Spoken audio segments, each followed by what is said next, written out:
Hello everyone, मैं भूपेंद्र। आज के इस वीडियो लेक्चर में हम गरीबी को लेकर दूसरा वीडियो लेक्चर है जिसमें हम चर्चा करेंगे कि भारत में गरीबी मापन को लेकर क्या क्या प्रयास अभी तक किए गए हैं, या हम साथ में ये भी देखेंगे कि भारत में गरीबी की क्या स्थिति है। आंकड़ों के साथ आज का पूरा वीडियो होने वाला है। इससे पहले मतलब ये जो पार्ट 2 है, ये गरीबी का जो लेक्चर है उसका पार्ट 2 है। इससे पहले गरीबी को लेकर फर्स्ट वीडियो लेक्चर में हमने चर्चा करी थी गरीबी क्या होती है और इसके प्रकार। आज के इस वीडियो लेक्चर में हम बात कर रहे हैं कि भारत में जो समितियां गठित की गई हैं जिन्होंने गरीबी के बारे में क्या कहा है, और भारत में कितनी गरीबी वर्तमान में है, क्या क्या रही है, वो सारे हम विस्तार से जानने वाले हैं। और मे भी पॉसिबल इसका पार्ट 3 भी मैं बनाऊंगा गरीबी को लेकर, जहां पर हम जानेंगे कि भारत में गरीबी के क्या कारण है, उसके प्रभाव और उससे जो निदान पाने के उपाय क्या क्या हो सकते हैं। चलिए तो फिर शुरू करते हैं हम यहाँ पर आज के वीडियो लेक्चर में। और यहाँ पर हम थोड़ा सा इतिहास से और पुराने रूप से जानेंगे जो भारत की स्वतंत्रता है या उससे पहले भी, कि भारत में गरीबी मापने का जो प्रयास वो कहाँ से रहा है। तो सबसे पहले भारत में गरीबी मापने का जो प्रयास किया वो किया दादा भाई नौरोजी ने। ये यहाँ पर मैं इसलिए भी बता रहा हूँ कि हालांकि ये आज़ादी से पहले हैं, लेकिन हमें इन शख्स को जानना इसलिए भी ज़रूरी हो जाता है क्योंकि दादा भाई नौरोजी का भारत में एक आर्थिक रूप से भी योगदान रहा है। इन्होंने बहुत सारी पुस्तकें भी लिखी हैं। इसके अलावा आज़ादी में भी इनका योगदान रहा है। खासकर इन्होंने भारत में पहली बार राष्ट्रीय आय की गणना का मापन किया और पहली बार प्रति व्यक्ति आय की मापन का भी इन्होंने प्रयास किया है। साथ ही इन्होंने ये भी प्रयास किया कि भारत में गरीबी मापन जो है वो किस प्रकार से किया जा सकता है। तो सबसे पहला प्रयास किया इन्होंने 1870 में। हालांकि वो क्या था, क्या स्थिति थी, ये हमें जानना आवश्यक नहीं। फिलहाल के लिए इतना कि भारत में सबसे पहले दादा भाई नौरोजी ने इस पर प्रकाश डाला था कि गरीबी का मापन होना चाहिए, क्योंकि इन्होंने एक सिद्धांत भी दिया था, धन निष्कासन का पुस्तक भी लिखी थी। और इनका कहना ये भी था कि भारत से जो धन विदेशों में जा रहा है उस धन को वापस से भारत में लाना चाहिए, और भारत का धन अगर भारत में ही प्रयोग किया जाए तो इससे सबसे बढ़िया फायदा जो होगा वह भारत की आम जनता को होगा, जिन्हें रोजगार मिल जाएगा और गरीबी दूर होगी। क्योंकि इन्होंने स्पष्टतः कहा था कि जब भारत गुलाम है तो इस कंडीशन में हम कभी विकास नहीं कर सकते हैं। सिर्फ आजादी ही भारत का विकास नहीं है, आर्थिक रूप से भी उसे क्या होना पड़ेगा, सशक्त होना पड़ेगा। तो दादा भाई नौरोजी ने सबसे पहले प्रयास किया था भारत में गरीबी मापन को लेकर 1870 में। आप इमेज भी देख सकते हैं, पारसी व्यक्ति थे ये। उसके बाद आगे हम चलें तो भारत में और आगे प्रयास किए गए गरीबी मापन को लेकर। तो यहाँ पर प्रयास रहा दूसरा। 1961 में भारत सरकार ने निर्धनता रेखा के निर्धारण के लिए एक विशेषज्ञ दल गठित किया था। तो 1961 में आजादी के पहली बार सरकार ने कोई स्पेशल दल गठित किया था, और इस दल ने यह बताया कि अगर भारत में चाहे वो ग्रामीण हो चाहे शहरी हो, कोई भी व्यक्ति हो, अगर वो 240 रुपए एक साल में कमा लेता है तो वह गरीब नहीं है। मतलब हालांकि सुनने में आपको हास्यास्पद लग सकता है कि सिर्फ 240 रुपए, वो भी एक साल भर के। आज तो शायद हम एक दिन के लिए कहें तो भी अजीब होगा। हालांकि 1961 का दौर है, लेकिन फिर भी अगर हम कहें तो उस दौर में भी 240 रुपए साल बहुत बड़ी चीज हो सकती है। कि सिर्फ 240 रुपए साल को हम किस प्रकार से मापा जा सकता है। अगर इसको हम पर डे देखें तो शायद 20 रुपए पर महीने के हिसाब से यहाँ पर बात बैठेगी। हालांकि यहाँ पर मापन विधियां अलग अलग है, इसलिए ये अलग अलग तरीके से निकलेंगे। लेकिन अगर हम दूसरा देखें तो प्रयास कब रहा, 1961 में एक विशेषज्ञ दल गठित था जिसके अनुसार 240 रुपया पर ईयर कमाने वाला जो व्यक्ति होगा वह जो गरीबी रेखा है उससे क्या कहलाएगा, ऊपर कहलाएगा। तो ये दूसरा प्रयास रहा भारत में विशेषकर। उसके बाद हम तीसरा प्रयास की बात करें तो तीसरा प्रयास योजना आयोग, जो आपको पता होगा, मैंने पंचवर्षीय योजना पढ़ाया था, बताया था। तो योजना आयोग का भी अपना एक प्रयास रहा 1973-74 में। स्पेशल भारत में अगर पुरजोर तरीके से किसने गरीबी मापन के लिए प्रयास किया तो प्रारंभिक रूप से योजना आयोग था। लेकिन यह भी हास्यास्पद रहा, क्योंकि योजना आयोग के अनुसार अगर ग्रामीण क्षेत्र में कोई व्यक्ति 2400 कैलोरी प्रति व्यक्ति प्रतिदिन उपभोग तथा शहरी क्षेत्रों में 2100 कैलोरी प्रति व्यक्ति प्रतिदिन उपभोग का आधार माना गया। ये थोड़ा सा अजीब लग सकता है। माना कि अगर कोई ग्रामीण क्षेत्र का व्यक्ति है और एक दिन में, ओके यहाँ पर लिखा है प्रतिदिन, अगर प्रति व्यक्ति प्रतिदिन कितना 2400 कैलोरी अगर उसे भोजन मिल जाता है तो वो गरीब नहीं है।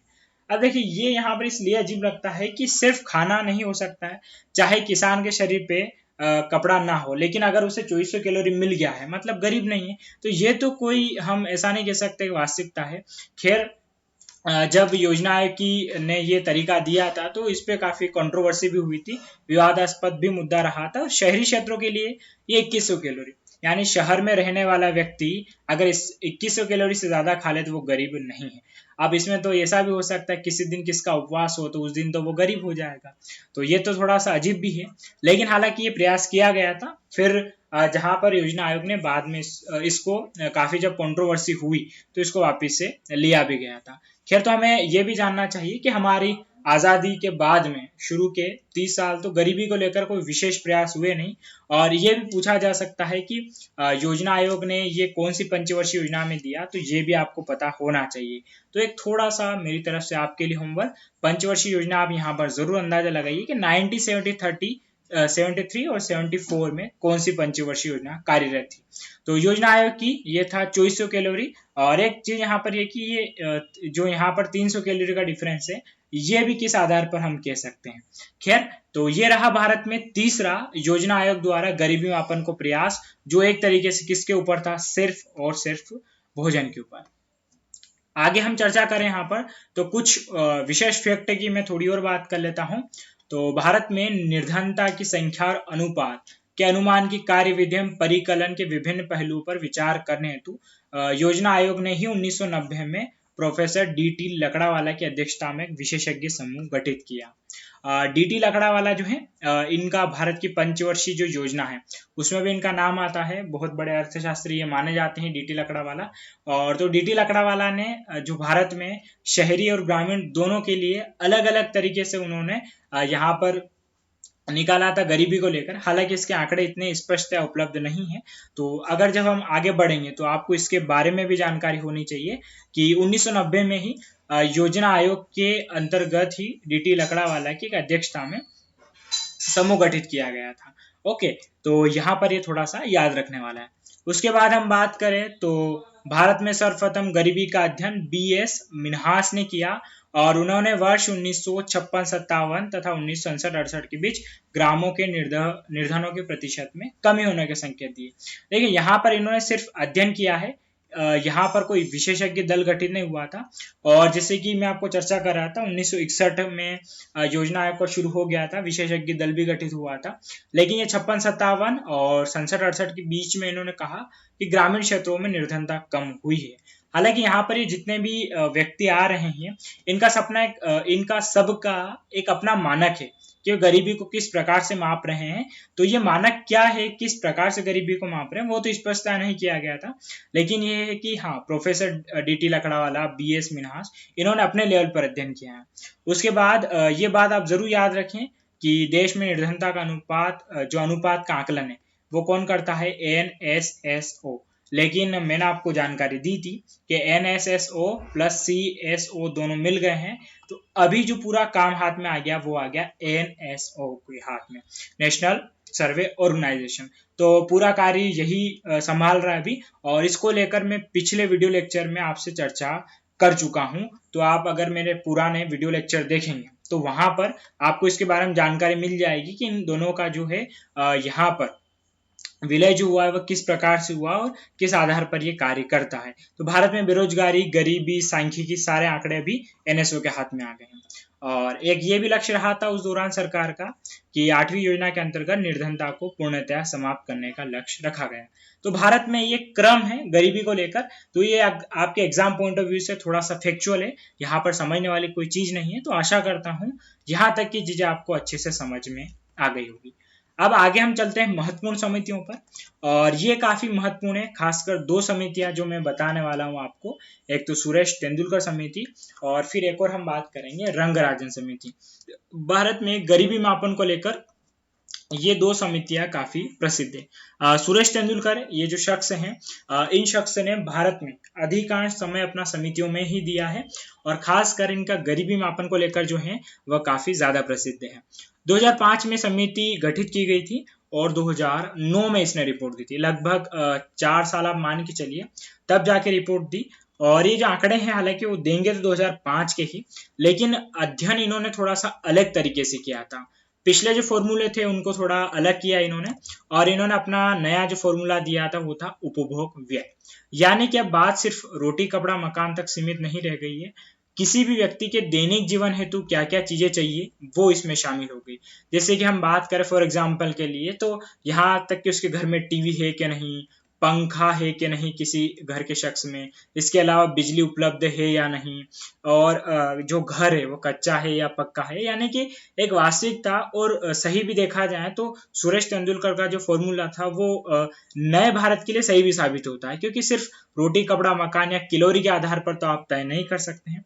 तो इनका जो उपभोग व्यय का था, यानी कि इन्होंने पूरा अध्ययन किया, लगभग 4 साल इन्होंने लगाए, और उसके बाद इन्होंने जो आंकड़े दिए, तरीके दिए, वो बाद में योजना आयोग ने भी लागू किए हैं।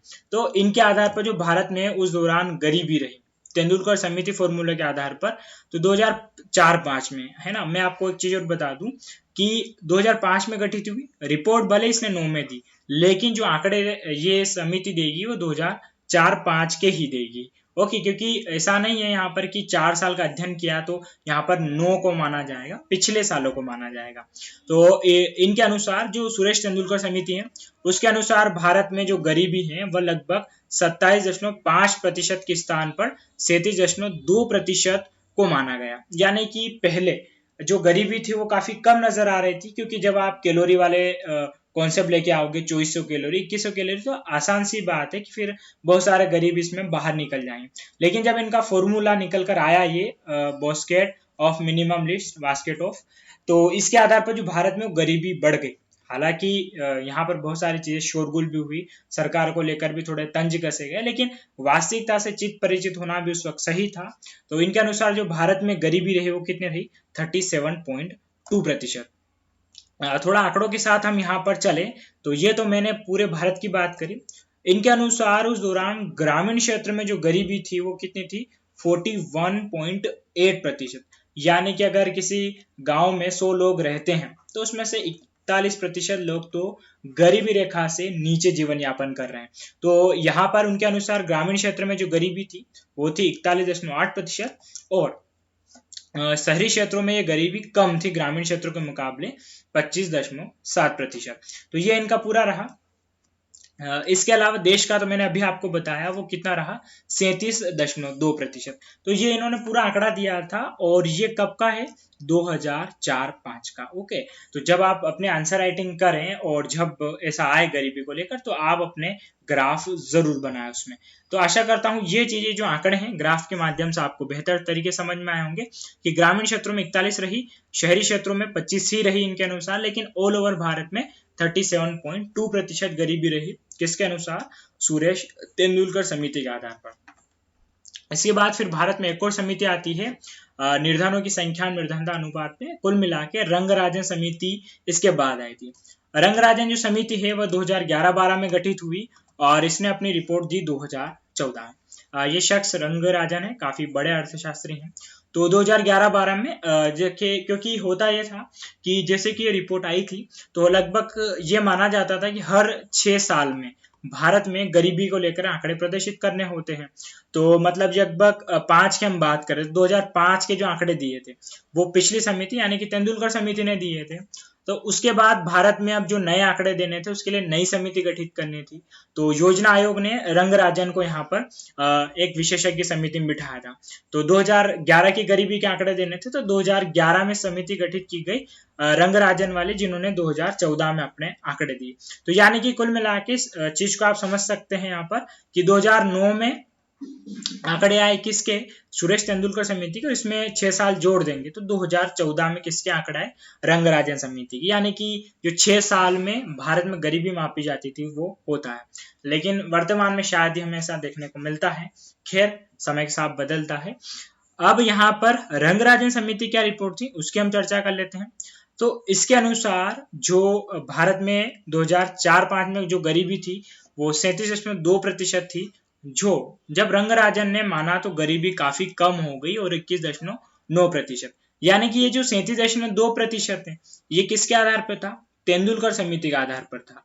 लेकिन रंगराजन ने उसी फॉर्मूले को लिया था और जब मापा गया, क्योंकि 5 साल बहुत गैप मायने रखता है यहाँ पर, तो इस आधार पर भारत में जो गरीबी उसमें काफी गिरावट आई और भारत में 21.9% ही गरीबी बची है। और जानकारी दे दूं मैं आपको कि अभी तक भी भारत में इसी रंगराजन समिति को लेकर ही माना जाता है कि भारत में अभी भी गरीबी कितनी है? 21%। हालांकि इस चीज को 10 साल होने को आए हैं, लेकिन फिर भी इसके अतिरिक्त नई सरकार के दौरान कोई भारत में गरीबों की जनगणना या आंकड़ों को लेकर कोई विशेष समिति गठित यहाँ पर नहीं की गई। तो ये रहा रंगराजन और तेंदुलकर समिति का, बहुत इंपॉर्टेंट है। इसके बाद हम यहाँ पर बात करें तो इन दोनों का एक कंपैरिजन भी है, तेंदुलकर समिति और रंगराजन समिति का। प्रति व्यक्ति प्रति दिन का भी इसमें कैलकुलेशन दिया था दोनों समितियों ने। तो तेंदुलकर समिति के अनुसार यदि कोई ग्रामीण क्षेत्र का व्यक्ति 27 रुपए प्रति दिन कमाता है तो वह गरीब नहीं माना जाएगा, और अगर शहरी क्षेत्र का व्यक्ति 33 रुपए प्रति दिन कमाएगा तो वह गरीब नहीं माना जाएगा। हालांकि जैसे कि एज अ फ्लो में कहें हम तो ग्रामीण क्षेत्र के लोग इतने रुपए का तो शायद धूम्रपान ही कर जाते हैं एक दिन में, और शहरी क्षेत्रों वाले को इतने दिन के लिए दिन की शायद नाश्ता होती होगी। तो ये अपने आप में जब तेंदुलकर समिति ने बताया था तो ये भी अपने आप में काफी हास्यास्पद रहा। इस पर भी कंट्रोवर्सी हुई कि 27 रुपए प्रति दिन से अगर कोई ज्यादा कमा रहा तो वो गरीब नहीं है। ये अब किस आधार पर माना जाए। लेकिन यहाँ पर होता क्या है कि जब बहुत सारे आंकड़े होते हैं तो उनके आधार पर फिर ये जो यहाँ पर राशि हमें यहाँ पर कम लगती है। हालांकि रंगराजन समिति में थोड़ा सा इसको बढ़ा दिया गया, और ग्रामीण क्षेत्रों में अगर जो व्यक्ति 32 रुपए प्रतिदिन, यानी कि 27 साल पहले अगर ग्रामीण क्षेत्र में कोई व्यक्ति 32 रुपए प्रतिदिन कमाता है तो वह गरीब नहीं माना जाएगा, और शहरी क्षेत्रों के लिए इसे बढ़ाकर 47 रुपए कर दिया गया था। तो हालांकि अगर इसे साल का भी काउंट कर सकते हैं आप, ऐसी कोई दिक्कत नहीं है, 32 × 12 भी करेंगे तो जो भी आंकड़ा आएगा वो सालाना भी निकल जाएगा। तो ये तेंदुलकर समिति और रंगराजन समिति की 5 साल का गैप रहा, और इन दोनों के आंकड़े भी अलग रहे, और भारत में जो गरीबी है वो 37% से घटकर कितने में आकर 21.9% पर आ गई। तो ये आप जरूर याद रखें दोनों आंकड़े, क्योंकि आपके आंसर राइटिंग में काफी महत्वपूर्ण रहेंगे। आशा करता हूं यहाँ तक जो चीजें हैं आपको तेंदुलकर समिति और रंगराजन समिति ने क्या क्या कहा वो सारी अच्छे से समझ में आ गई होगी। अब यहाँ पर हम थोड़ा देखते हैं भारत में गरीबी को लेकर राज्यों की स्थिति पर हम थोड़ी सी चर्चा करते हैं। तो इसी गरीबी को लेकर डॉक्टर रघुराम राजन की अध्यक्षता में 5 सदस्यीय समिति गठित की गई थी। 2013 की ये बात है, और इसने अपनी रिपोर्ट करी थी सार्वजनिक 26 सितंबर 2013 को। तो इस रिपोर्ट के अनुसार भारत में पिछड़े राज्यों को दिए जाने वाले अनुदान पिछड़ेपन के एक नए सूचकांक के आधार पर उपलब्ध कराने की संस्तुति दी गई। कुल मिला के ये कि यहाँ पर जो पिछड़े राज्य हैं, तो आपको पता होगा संविधान के तहत भी आता है कि भारत में जो पिछड़े या विशेष राज्य होते हैं उन्हें विशेष अनुदान मिलता है। तो इन राज्यों को विशेष अनुदान देने की जरूरत क्या है, आखिर इन राज्यों की स्थिति इतनी खराब क्यों है, इसको लेकर ये आरबीआई के पूर्व गवर्नर भी रहे हैं और बहुत बड़े अर्थशास्त्री भी हैं डॉक्टर रघुराम राजन।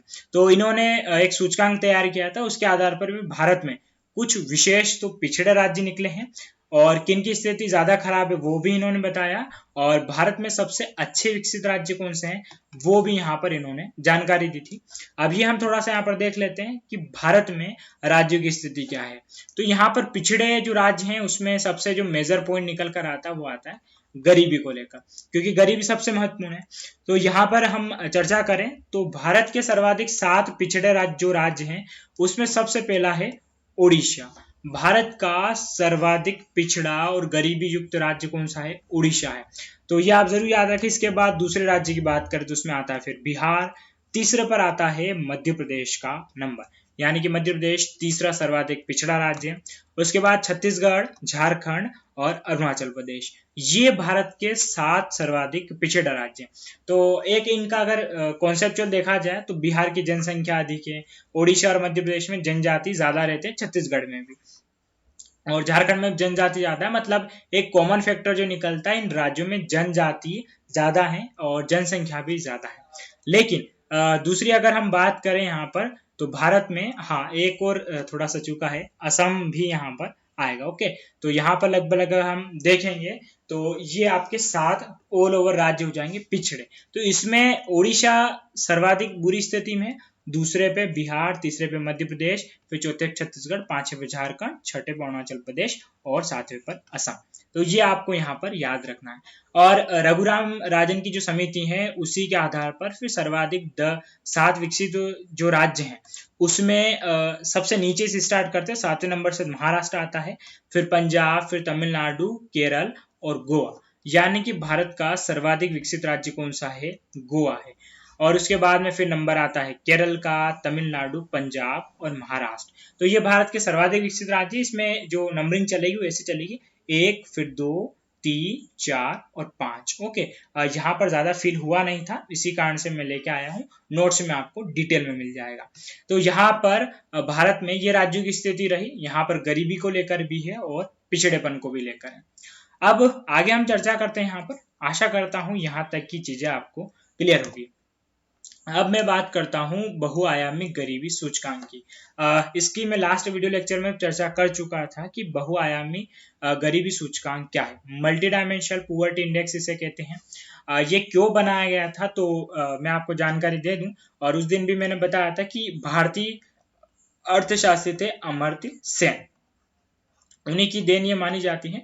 और बहुआयामी गरीबी सूचकांक में काफी 10 पैमाने लगभग इसमें लिए जाते हैं। और इसमें ऐसा है कि गरीब जो है, अगर किसी व्यक्ति को धन मिल जाए तो धन के आधार पर वह अमीर नहीं हो सकता है, गरीबी से बाहर नहीं निकल सकता। इसको आप ऐसे समझ सकते हैं कि मान लेते हैं किसी कोई व्यक्ति है, उसके पास में अच्छा खासा बंगला है, लेकिन उसका ये बंगला अगर किसी झुग्गी झोपड़ियां जो होती है, स्लम एरिया, अगर उसके बीच में बना हो, तो फिर हम उस व्यक्ति को क्या कह सकते हैं? गरीब कह सकते हैं। कारण ये है कि हो सकता है उसके आसपास क्या होगी? स्वच्छता नहीं होगी। इसके अलावा चाहे वो कितना भी बड़ा बंगला बनवा ले, अगर उसके बंगले में यहाँ पर टाइम पर लाइट ना आती हो, क्योंकि वो ऐसे क्षेत्र में रहता है जहां पर बिजली की उपलब्धता नहीं है, उससे जो हॉस्पिटल है काफी ज्यादा दूर पड़ता है, तो इस आधार पर भी हम व्यक्ति को क्या कह सकते हैं? गरीब कह सकते हैं। क्योंकि निर्धनता का प्रकार सिर्फ किसी व्यक्ति को धन देकर निर्धन से उसे धनी नहीं बनाया जा सकता है। इसके लिए किसी व्यक्ति को बहुत सारी मूलभूत आवश्यकताएं होती हैं और वो देखी जाती फिर आपके बहुआयामी गरीबी सूचकांक में। तो यहाँ पर इसको लेकर हम थोड़ी सी बात कर लेते हैं। बहुआयामी गरीबी सूचकांक के कुछ की फैक्टर रहे, इसको लेकर भारत में क्या क्या रहा और भारत को लेकर इसके क्या आंकड़े हैं, वो हम यहाँ पर चर्चा करने वाले। तो सबसे पहले इस सूचकांक को कौन जारी करता है? तो यूएनडीपी और ऑक्सफोर्ड गरीबी एवं मानव विकास पहल द्वारा इसे विकसित किया जाता है। तो बहुत सारी बार प्रीफैक्ट अबाउट जानकारी है कि जो एमपीआई है वो कौन जारी करता है, तो मोटा मोटा यूएनडीपी का नाम आता है, देन उसके बाद में Oxford poverty and human development initiative, उसका यहाँ पर नाम आता है। अब जो बहुआयामी गरीबी सूचकांक है यानी एमपीआई, उसने भारत के लगभग 10 सालों का सर्वेक्षण है 2005-6 से 15-16 का। इसके अनुसार भारत में सबसे गरीब वर्ग जो है उसमें खासकर मुसलमान और अनुसूचित जनजाति आती हैं, ये सर्वाधिक गरीबी से बाहर निकले हैं। और मैंने बताया भी था, आगे भी मैं बताऊंगा कि भारत में इस दौरान कितने लोग गरीबी से बाहर निकले? 271 मिलियन, यानी कि 27.10 करोड़ लोग गरीबी से बाहर निकले। ये भारत के लिए बहुत अच्छी बात है। और ये भी जानकारी आपको पता होगी कि पूरे एशिया में, दक्षिण एशिया की मैं बात करूं, पूरे एशिया नहीं, दक्षिण एशिया, जिसमें खासकर आपके इंडिया, भूटान, नेपाल, इसके अलावा ये श्रीलंकन और मलेशिया, ये जो कंट्री आती है पूरी पूरी, इसकी मैं बात कर रहा हूँ। तो दक्षिण एशिया में तेजी से गरीबी से जो बाहर निकला है उसमें भारत का सबसे पहले नाम आता है। तो यहाँ पर उस दौरान कितने लोग बाहर निकले? लगभग 27 करोड़ लोग बाहर निकले। तो भारत के लिए यहाँ पर ये अच्छी बात रही। इसके अलावा और हम बात करें तो ये जो पूरा एमपीआई है कितने आयामों पर काम करता है, तो यहाँ पर 10 आयामों की पूरी सूची होती है, जिसमें मेजर 3 पॉइंट होते हैं: स्वास्थ्य सुविधा, शिक्षा और जीवन स्तर। इन 3 पॉइंट में फिर अलग अलग खंड बटे हुए हैं, उसके आधार पर ये पैमाना तय होता है। जैसे कि इसमें मैं आपको फिर से बता देता हूं, मैंने बताया भी था कि इसमें क्या होता है कि स्वास्थ्य, शिक्षा और रहन सहन का स्तर, या जीवन स्तर। ये 3 पैमाने होते हैं एमपीआई के अंतर्गत, और इन्हीं पैमानों को फिर डिटेल में बांटा गया, यानी कि स्वास्थ्य के अंतर्गत ये देखा जाता है किसी व्यक्ति को पोषण मिल रहा है या नहीं मिल रहा है, किसी क्षेत्र विशेष की बाल मृत्यु दर क्या है। इसके अलावा शिक्षा, तो शिक्षा में 2 चीजें देखी जाती है, स्कूल शिक्षा के वर्ष और स्कूल में उपस्थिति, यानी कि एक जो बच्चा है औसतन भारत में कितने वर्ष स्कूल जाता है स्कूल में एडमिशन कराने के बाद में। इसके अलावा स्कूल में अगर साल भर लगता है तो कितने दिन उपस्थित रहता है, ये भी इसमें देखा जाता है। इसके अलावा एक सामान्य जीवन स्तर के लिए उस व्यक्ति के पास में क्या क्या चीजें, यानी कि खाना पकाने में प्रयुक्त ईंधन है या नहीं, उसके आसपास स्वच्छता उपलब्ध है नहीं, जल की सुविधा है या नहीं, विद्युत, आवास और संपत्ति। लगभग ये जो सारे पॉइंट हैं, ये सारे पॉइंट यहाँ पर देखे जाते हैं। ये 6 इसके पॉइंट है और +2 और +2, यानी कि ऑल ओवर 10 पॉइंट है एमपीआई के अंतर्गत। और इसी के आधार पर देखा जाता है कि जो गरीबी है वो किस आधार पर। इसका इंडेक्स जारी नहीं होता है, बस इसमें हर साल ये बताया जाता है कि किस देश में जो गरीबी कितनी है, कितने लोग बाहर निकले। इसके अलावा हम कुछ और बात कर लेते हैं एमपीआई को लेकर। तो यहाँ पर भारत के अनुसार अगर हम बात करें तो इसकी रिपोर्ट के अनुसार 10 वर्ष से कम उम्र के बच्चों में एमपीआई जो है वह तेजी से कम हुई। तो एमपीआई जो वृहद स्तर पर काम करता है, जैसे कि अक्सर अगर 10 वर्ष, जैसे कि आपने देखा होगा स्लम जो एरिया होता है झुग्गी झोपड़ी वाला, तो उसमें खासकर जो 10 वर्ष से कम उम्र के बच्चे वो गरीबी से तेजी से बाहर निकले। अब आप सोचेंगे 10 वर्ष का जो कम उम्र से बच्चा है वो तो उसका पूरा फैमिली पर निर्भर है, लेकिन उसमें खासकर जैसे कि पोषण है, उसे अगर पोषण अच्छे से मिल गया है, इसके अलावा वहां पर बाल मृत्यु दर कम है, और तो ये 10 वर्ष से नीचे के अंतर्गत मापी जाती हैं। अगर ऐसा हो जाता है तो फिर इसमें ये देखा गया कि 10 वर्ष से कम उम्र के बच्चे तेजी से बाहर निकले। इसके अलावा ये यहाँ पर और आंकड़ों की बात करें तो 2005-06 में भारत में 292 मिलियन गरीब बच्चे थे, और जबकि 2015-16 में इनकी संख्या कितनी हो गई, 136 मिलियन हो गई, यानी कि भारत में इसके अनुसार 47% जो है गरीबी में कमी हुई। तो ये भारत के लिए काफी बड़ा प्लस पॉइंट रहा है। तो ये भी जानकारी यहाँ पर एमपीआई जो है वो भी बहुत इंपॉर्टेंट है, क्योंकि इसमें भारतीय अर्थशास्त्र का योगदान है, और इसके अनुसार भारत जो है वो गरीबी से काफी बेहतरीन तरीके से बाहर निकला है। अगर हम इसको लेकर थोड़ा सा और यहाँ पर चर्चा कर लें एमपीआई को फाइनली, तो ये कि एमपीआई के अंतर्गत कुल 105 देश शामिल है, जो दुनिया की 77% यानी कि 5.7 बिलियन है, और इस अनुपात में 23% लोगों की पहचान बहुसंख्यक गरीब के रूप में की जाती है। तो एमपीआई वर्ल्ड लेवल पर भी काम करता है, और इसमें यह है कि इसमें से लगभग जो 77% लोग हैं, इसमें से 23% ऐसे लोग हैं जो बहुत ज्यादा गरीब है। ओके, बहुत ज्यादा गरीब से मतलब होता है कि जिन्हें 2 टाइम का खाना भी नसीब नहीं होता है। एक चीज और मैं आपको बता दूं कि भारत में न्यूज आर्टिकल के तहत है कि भारत में हर 1 मिनट में हर 1 मिनट में 44 लोग जो हैं वह अत्यधिक गरीबी से कम गरीबी में शिफ्ट हो जाते हैं। मैं ये नहीं कह रहा हूं कि वे पूर्णतः गरीबी से बाहर निकल जाते हैं, बस कहने का मतलब ये कि हर 1 मिनट में 44 लोग बहुत ज्यादा जो गरीबी है उस गरीबी से कम गरीबी की ओर वो चले जाते हैं। तो ये भी भारत के लिए एक अच्छा सा यहाँ पर प्लस पॉइंट रहा है। इसके अलावा फाइनली अगर एक हम यहाँ पर डायग्राम के थ्रू समझें विकिपीडिया के तहत, तो भारत में जो गरीबी है वो कम हुई है। ये जो पुअर्टी है प्रतिशत की बात करें तो भारत में ये हमने बात करते हैं तो 1993 में लगभग यहाँ पर 45% के आसपास थी, जो 2004 में घटकर ये हम अनुमानित चला सकते इसको 37% के आसपास मैंने बताया भी था, और 2009 में इसके बाद में यहाँ पर कम होते होते ये लगभग यहाँ पर पहुंच गए 21% के आसपास। तो भारत में जो गरीबी का प्रतिशत है वो तो कम हुआ है, ये अच्छी बात है, लेकिन एक जो समस्या है वो इस ग्राफ को थोड़ा गौर करिए। ये ग्राफ जो है मिलियंस ऑफ पुअर, यानी कि जो संख्या है लोगों की उन्हें दर्शाता है। तो यहाँ पर आपको कोई विशेष फर्क नहीं दिखेगा, ये डिब्बा जहां पर शुरू से जैसा है वैसा का वैसा ही है। इसका रीजन एक ये भी है क्योंकि चाहे प्रतिशत कम हो रहा हो, ये 21% हो, लेकिन यहाँ पर आप देखेंगे तो 2001 में हमारी जनसंख्या 102 करोड़ थी, वहीं 2011 में हम हो गए 121 करोड़। तो 102 करोड़ का अगर आप 37% निकालें और 121 करोड़ का 21% निकालें तो लगभग लगभग आंकड़ा एक दूसरे से मैच खा जाता है।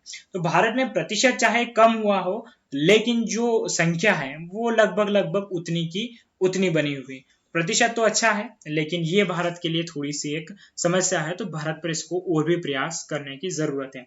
अगले वीडियो लेक्चर में हम यही जानेंगे कि भारत में जो गरीबी है उसके कारण क्या है, उससे भारत में खासकर पब्लिक पर क्या प्रभाव पड़ता है, और इसको लेकर निदान को लेकर क्या क्या उपाय है। तो यहाँ पर आज के वीडियो लेक्चर में हमने अच्छे से जाना कि भारत में गरीबी को मापन को लेकर क्या क्या प्रयास किए गए थे। इसके अलावा आज के वीडियो लेक्चर को लेकर हमारा प्रश्न है कि स्वातंत्र्योत्तर भारत में गरीबी मापन को लेकर वर्तमान तक क्या प्रयास किए। स्वातंत्र्योत्तर यानी कि आजादी की बात। तो इस उत्तर को आप चाहे अपने हिसाब से कितने भी शब्दों में लिखें, बस इसको ग्राफ के माध्यम से बढ़िया सा अच्छे तरीके से लिखने की कोशिश आप जरूर करें। आशा करता हूं ये वीडियो लेक्चर आपको पसंद आया होगा और सारी जो चीजें हैं वो आपको समझ में आ गई होगी। आपके जो गरीबी है वो उसका एक पार्ट और बचेगा। And other than keep watching quality means PSC अड्डा। आज का वीडियो लेक्चर यहीं समाप्त होता है। आप सभी का धन्यवाद।